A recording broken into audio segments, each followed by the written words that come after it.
नमस्कार दर्शक बंधु आम सनातन धर्म हेउछि सबुठारु सर्वश्रेष्ठ धर्म। कारण एही धर्म मनुष्य को तार मानवतार शिक्षा देई थाए। खाली जे भारत रे नुहे समग्र विश्व रे लोके एही सनातन धर्म को अनुसरण करुछंती एवं एही महान धर्मर मूलमंत्र हेउछि जय श्री राम। भगवान श्रीराम हेउछंती पुरुषोत्तम। दुनियार जेकोसी जीव हेउना कहीं जदि श्रीरामंक चलापथ को अनुसरण करिब तार जीवन सार्थक होइजिब। जेमिति दस्यु रत्नाकर मरा मरा जप करी महर्षि वाल्मीकि रे परिणत होइथिले। किंतु प्रश्न उठे जे राम बड़ ना रामंक नाम, रामंक चरण सुख ना राम नाम रे अमृत। काहेकि हेला भक्त और भगवानंक मध्य युद्ध। आसंतु जानिबा संपूर्ण सत्यतार कहानी।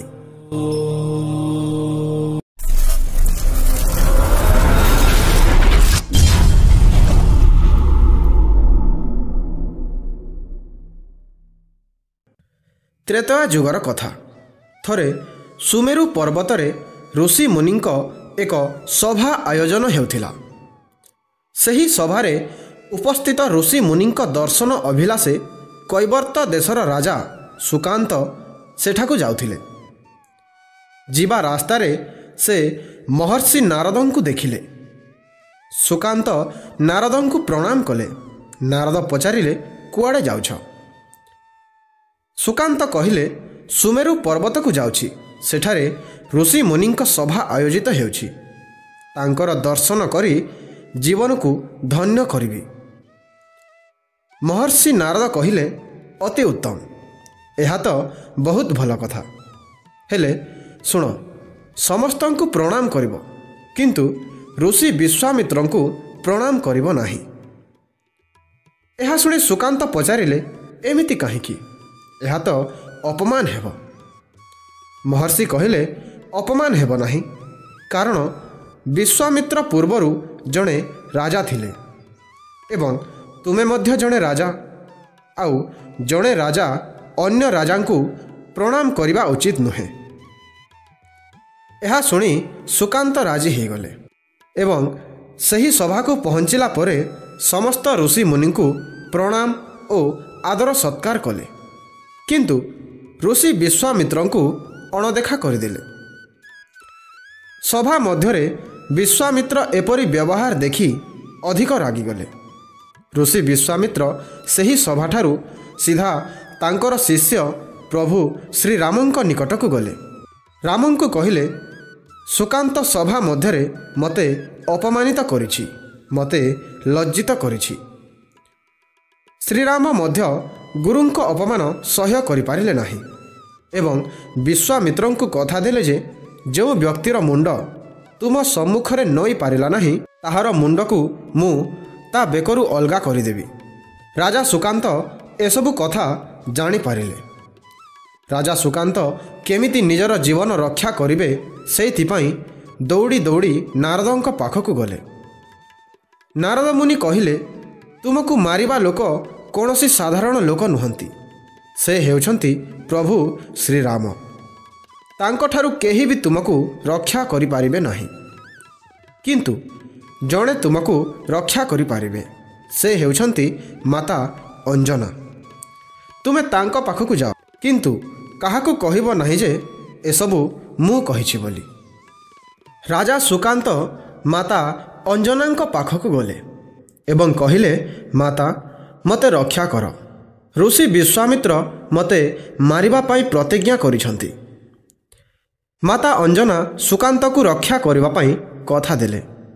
जेतेबेले हनुमान घर को आसिले माता अंजना सुकांतंक प्राण रक्षा करने पाई वचन मागिले। हनुमान मध्य माता अंजना को कथा देले जे सुकांतंक प्राण रक्षा करिवे। हनुमान राजा सुकांतंक पचारिले किए तुमको मारिबाकु चाहुछंती? सुकांत कहिले ऋषि विश्वामित्रंक आदेशानुक्रमे श्रीराम मते मारिबा पाई प्रतिज्ञा करिछंती। एहा सुनी हनुमान कौन करिवे भाभी पारिले नाही, कारण ପ୍ରଭୁଙ୍କ ବିରୋଧରେ କେମିତି ଯୁଦ୍ଧ କରିବେ। ହନୁମାନ ଶ୍ରୀରାମଙ୍କ ପାଖକୁ ଗଲେ ଆଉ କହିଲେ, ପ୍ରଭୁ ସୁକାନ୍ତଙ୍କୁ ଛାଡ଼ି ଦିଅନ୍ତୁ। ମୁଁ ତାଙ୍କର ଜୀବନ ରକ୍ଷା କରିବା ପାଇଁ ମାତା ଅଞ୍ଜନାଙ୍କୁ କଥା ଦେଇଛି। ଶ୍ରୀରାମ କହିଲେ, ମୁଁ ମଧ୍ୟ ମୋର ଗୁରୁ ବିଶ୍ୱାମିତ୍ରଙ୍କୁ କଥା ଦେଇଛି ସୁକାନ୍ତଙ୍କୁ ମାରିବା ପାଇଁ। ଭକ୍ତ ଆଉ ଭଗବାନ ଦୁଇ ଜଣ ବଚନବଦ୍ଧ ହୋଇସାରିଥିଲେ। ଯୁଦ୍ଧ ଆରମ୍ଭ ହେଲା। ହନୁମାନ ସୁକାନ୍ତଙ୍କୁ କହିଲେ ରାମ ନାମର ଜପ କରିବା ପାଇଁ ଏବଂ ନିଜେ ମଧ୍ୟ ରାମ ନାମର ଜପ କରିବା ଆରମ୍ଭ କଲେ। ସେହି ରାମ ନାମର କମ୍ପନରେ ଚାରିପଟେ ଏକ ସୁରକ୍ଷା କବଚର ସୃଷ୍ଟି ହେଲା। ଭଗବାନ ରାମ ଯେତେ ତୀର ମାରିଲେ ମଧ୍ୟ ହନୁମାନଙ୍କର କିଛି ଉଣା ହେଲା ନାହିଁ। ଶେଷରେ ଏସବୁ ଦେଖି ଲକ୍ଷ୍ମଣ କ୍ରୋଧିତ ହୋଇଉଠିଲେ ଏବଂ ସେ ନିଜେ ହନୁମାନଙ୍କୁ ଗୋଟିଏ ତୀର ମାରିଲେ। ତୀରଟି ଯାଇ ହନୁମାନଙ୍କ ଛାତିରେ ବାଜିଲା। ହନୁମାନଙ୍କୁ ଆଘାତ ଦେଖି ଶ୍ରୀରାମ ଆଉ ନିଜକୁ ଅଟକାଇ ପାରିଲେ ନାହିଁ। ଦୌଡ଼ି ଯାଇ ହନୁମାନଙ୍କୁ କୋଳରେ ଧରିଲେ ଏବଂ କାନ୍ଦିବାକୁ ଲାଗିଲେ। କାନ୍ଦି କାନ୍ଦି ଶ୍ରୀରାମ କେତେବେଳେ ହନୁମାନଙ୍କ ମୁଣ୍ଡକୁ ତ କେତେବେଳେ ଛାତିକୁ ଆଉଁଶୁଛନ୍ତି। ସେହି ସମୟରେ ହନୁମାନଙ୍କ ଚେତା ଫେରିଆସିଲା। ହନୁମାନ ଅତି ଚତୁରତାର ସହିତ ସୁକାନ୍ତଙ୍କୁ ପାଖକୁ ଡାକିଲେ ଓ ଛାତି ପାଖରେ ମୁଣ୍ଡ ରଖିବା ପାଇଁ କହିଲେ। ଏଥର ଶ୍ରୀରାମ ହନୁମାନଙ୍କ ଛାତି ବଦଳରେ ସୁକାନ୍ତଙ୍କ ମୁଣ୍ଡରେ ହାତ ଥୋଇଦେଲେ। ହନୁମାନ କହିଲେ, ପ୍ରଭୁ ଏବେ ତ ତୁମେ ମଧ୍ୟ ସୁକାନ୍ତଙ୍କ ମୁଣ୍ଡରେ ହାତ ରଖିଲ। ତାକୁ ମାରିବ କି ତାରିବ ସବୁ ତୁମରି ହାତରେ। ଶ୍ରୀରାମ କହିଲେ, ଯାହାକୁ ତୁମେ ରକ୍ଷା କରିବ ମୁଁ କେମିତି ତାର ଅନିଷ୍ଟ କରିବି। ହନୁମାନ ସୁକାନ୍ତଙ୍କୁ ଋଷି ବିଶ୍ୱାମିତ୍ରଙ୍କୁ କ୍ଷମା ପ୍ରାର୍ଥନା କରିବା ପାଇଁ ଆଦେଶ ଦେଲେ। ଏସବୁ ଦେଖି ବିଶ୍ୱାମିତ୍ର ମଧ୍ୟ ସୁକାନ୍ତଙ୍କୁ କ୍ଷମା କରିଦେଲେ ଆଉ ପଚାରିଲେ, ସୁକାନ୍ତ ତୁମେ ସଭାରେ ଏମିତି କାହିଁକି କଲ? ଠିକ୍ ସେହି ସମୟରେ ନାରଦ ମୁନି ସେଠାରେ ପହଞ୍ଚିଲେ ଏବଂ କହିଲେ, ଏସବୁ ମୁଁ କରିବା ପାଇଁ କହିଥିଲି। ମୋ ପାଇଁ ଏମିତି ହେଲା।